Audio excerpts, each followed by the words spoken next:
Alright my friends, guess what today is? Today, we're going to go ahead and pull these ugly brakes out of here. And we're going to go ahead and start getting these things cleaned up. So that way we can start working on rebuilding these brakes and making these things actually useful and functional once again. But first, I'm going to get all these parts out of here that came in from yesterday's tractor. Or I think they're also affiliated with, won't mess it up this time, All States Ag Parts. So I got all the parts from them on this one. Got all the new bearings, all the new springs, the new pads, everything. So we are good to go as far as putting this tractor back together. Now, funny little thing that I found was when I took these brakes apart, this guy had some extra nuts, some extra bolts, some extra parts, everything put on this to help spread this out a little further. He ran these brakes down so low, the adjustment was pretty much gone. He just basically kept extending the bolts to make it work. So obviously we're going to clean all this up. I may clean these up, but then again I may just go ahead and buy new hardware as far as the bolt, the spring and everything for it, because they're not that much. I haven't decided yet, so I'll think about it. And let's see, where's the other part at? I think that was everything there. So I'm going to bring these up and out. So as you see, these are pretty grody. These had lots of water in them for a long time, lots of mud, lots of bug stuff. Everything is in really, really poor shape. So I have new boots coming as well. I'm not stressed on the boots right now because I'm not putting them on the tractor anytime soon until I paint everything. Now, you might notice that all these bolts are flipped around upside down. The reason I did that is because this tractor has, 4 of these bolts are the same size. One of them, I believe, is longer. Let's see if I can figure out which one it was, or which one was shorter. Okay, so it's this one right here. This one right here was a shorter bolt. You see the size of that compared to the size of that.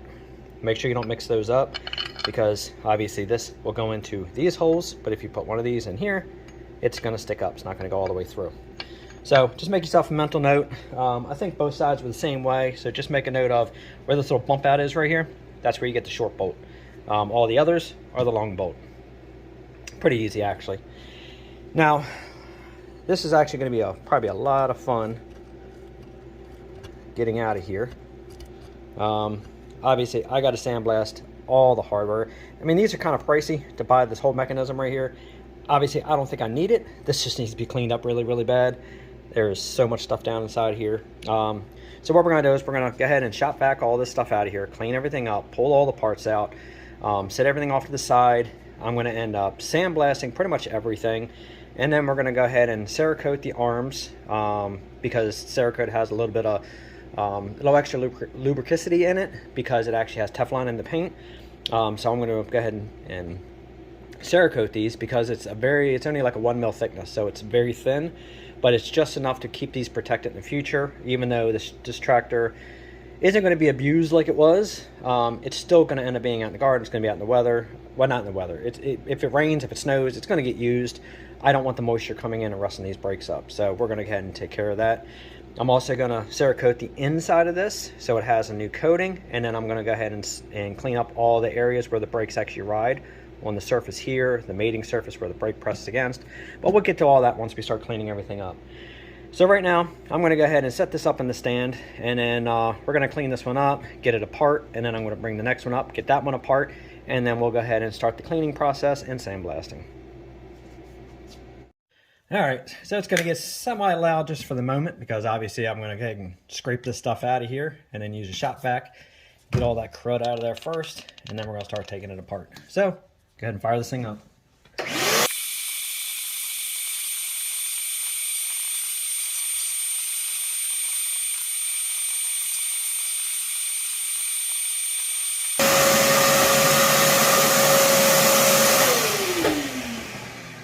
Alright, round one. I had a lot of stuff in there. This thing is in such poor shape. The springs are literally are crumbling. It's almost like it's relics of the Titanic in here.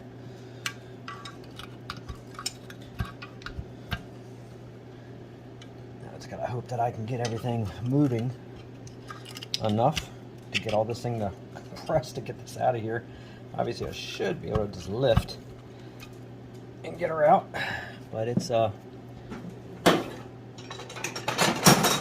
little on the snow.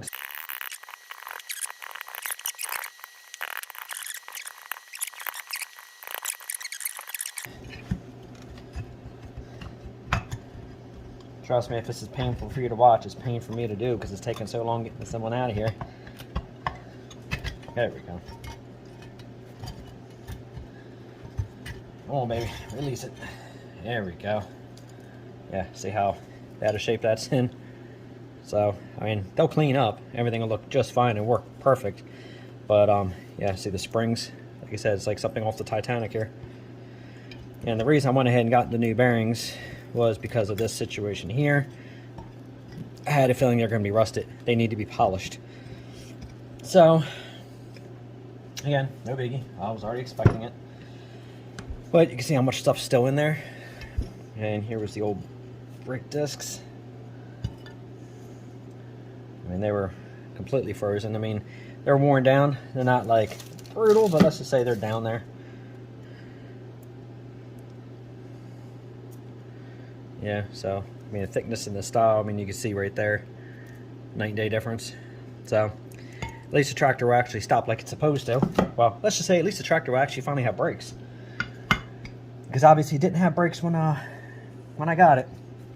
So what we're going to do is we're going to go ahead and I'm going to pop this front cover out of here also, and then we're going to go ahead and clean the rest of this rust out. I'm going to chip out what I can, what's loose, and then this thing will be going in the sandblast cabinet, getting sandblasted. We're going to refinish this right here, and then we're going to refinish these sides right here and smooth all these up, because you can see, yeah, it's going to need some sanding work. I'm going to definitely be doing some cleaning up.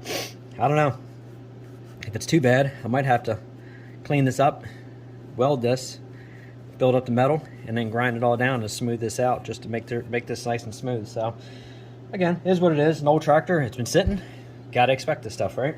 So all right, I'm gonna go ahead and I'm gonna tap this out in the trash can now, and then we're gonna bring the other one up here. We're gonna do the same thing to the other one, and then we're gonna get the stuff in the sandblast cabinet. All right, so this one actually, I lifted up out of the bucket, and all the parts fell out of this one. So there was no prying on this one. I guess I should have started with this one with the video. Would have been a lot better, huh? This one actually doesn't look bad inside at all, for the most part. The sidewall is actually pretty straight. So, like I said, we're going to do some build up on the other one. You know, obviously I could go ahead and I could search for another one, replace it. But then again, you know, it's going to become a time eventually where you can't always just get replacement parts off donor tractors. Sometime in the future, eventually those donor tractors are going to run out, and this next generation, or the 2 generations ahead, are going to have to learn how to fix these parts. Because like I said, they're not always going to be able to be replaced. So personally, yes, I could go ahead and just find me a donor tractor, get some new, brake covers, and just replace it because of that bad side. But I think welding it, grinding it, filling it, smoothing it is going to teach the next generation how to do this work when you can't get those parts anymore. Yes, I know, glutton for punishment, but, you know, I don't want to know or have on my conscience when I'm on my deathbed knowing that these tractors are eventually going to get thrown away because you can't get parts to fix them anymore. So people are going to be like, can't get parts for that tractor anymore, so let's just scrap it. We're trying to keep that from happening, aren't we? So, all right, I'm going to go ahead and pull that bolt out, pull that bolt out. From what I remember, yeah, these have adjuster holes right there, and obviously that one's missing, and this one is missing. So I'm going to have to go ahead and get those for there. And it's got the bolt there. I don't know if they were adjuster holes actually, or they're just supposed to be bolts in those holes, keeping that water out of there, or if it's just a drain hole. I don't know. Let's just say the drain hole didn't work very well on this one, did it? With all that stuff inside there. Alright, well, they're both apart, so I'm going to get these out of the way, and then we're going to go ahead and start disassembling these parts right here, and then we'll be ready. Alright, so what I'm going to do is pull this pin out right now, try to drive this out, get this clevis out of here. These, I don't think they're going to unbolt. I went ahead and wire weld them just to check, and as you see, that's pretty much non-existent. So it's a good possibility. I'm just going to have to cut those off. and just get new hardware for them. But I'm going to go ahead and see if I can go ahead and get these apart now. As soon as I find my needle nose pliers, which apparently are now missing. I guess I must have put them somewhere else, or somebody borrowed them permanently. Yeah, these ain't gonna work. Hang tight, let me go get my needle nose. Okay.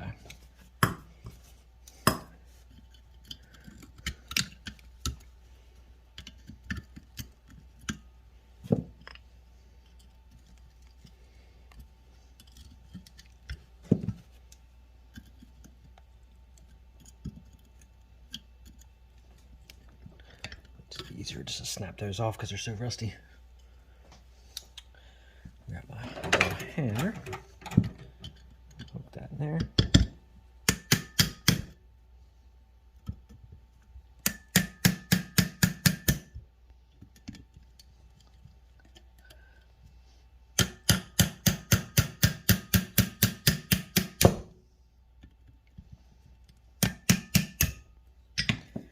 Now, really bad shape.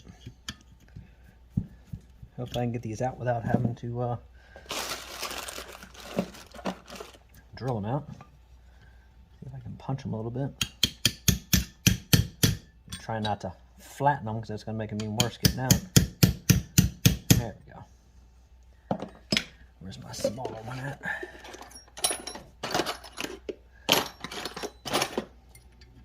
I should be able to get in there.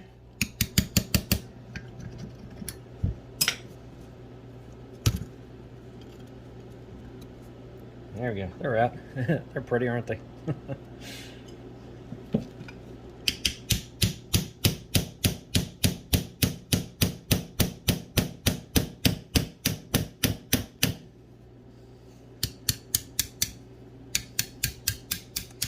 thought I already did this part, but apparently they're just stuck in there that good.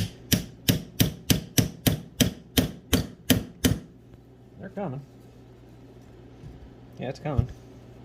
Let's see if I can sit that under there. Take that little bit of shock out of it.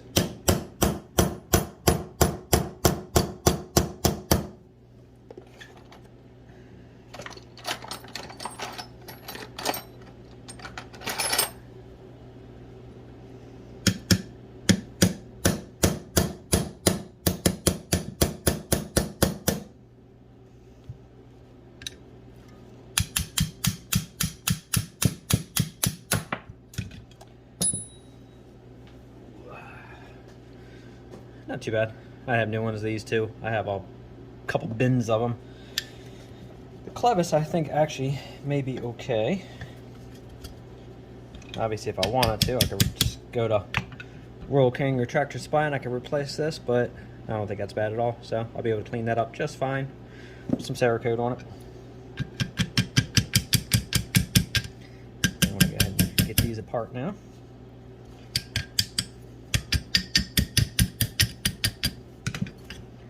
There's one side. Get those out of there. I mean, I could probably polish these and see how they look, but I'm not, you know, it's going to be hard to tell if they're out of round, which most likely they probably are. It's just cheap insurance. You already got this apart, just to go ahead and just replace them. It's not that big of a deal. Same with the springs. Don't stick with the old springs, just replace them. I know that kind of negates what I said about rebuilding stuff, but you really can't rebuild these springs, so hopefully for many, many more years to come, they'll continue making these parts, which you can't really, the average person can't build a spring. Apparently this average person right now can't get this damn spring out. There we go. Alright, springs are out, and these are apart. So what I'm probably going to do is end up putting this in the vise and then see if I can turn this. Most likely it's not. I'm going to assume I'm going to be grinding this off. I'm pretty sure it's not going to turn. And then, yeah, let's get this thing all cleaned up. Another thing you want to do too also is once you clean all these up, I'm going to actually polish these areas out so that way there's no drag with the new balls inside there. And I'm going to check to make sure none of these are egged out too bad, or that ball could actually roll by, get caught in a divot right here, and that'll actually stop those things from moving. So thoroughly inspect these. I'm not really going to tell as much when I sandblast it, but I will be able to see it once I start polishing it out. I'll actually be able to see how this little egg shape actually is. So we'll do that next, but right now I'm going to set these off to the side. I'm going to throw these springs in the garbage because I do not need those. These arms will clean up, Cerakote just fine. That's the first time those brakes have moved in 15 years. Alright, there's one section. Put these off to the side, and let's do this all over again. Get over to here. Apparently this one, the pin is already missing. So I guess I'm just going to drive it on out.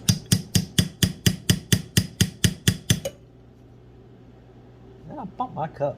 That's all, I thought I said I moved it so I don't chip it.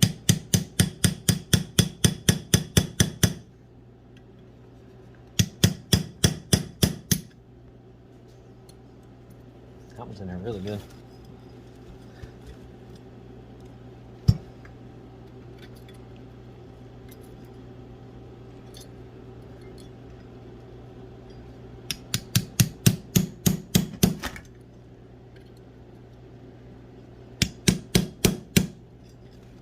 It's coming, slowly but surely.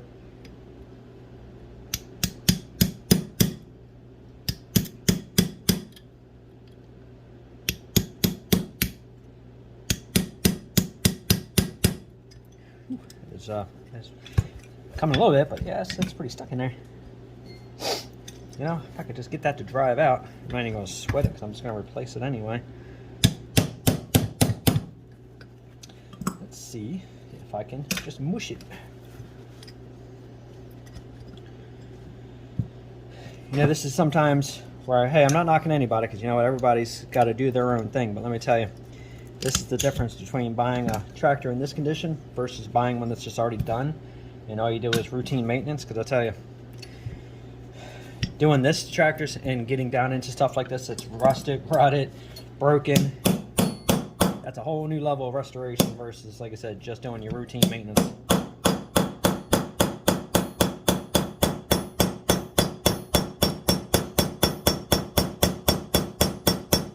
It's coming.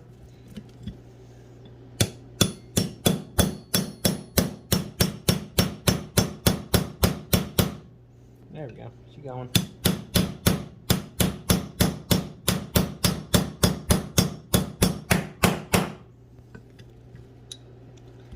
Sometimes they just take a little extra influence.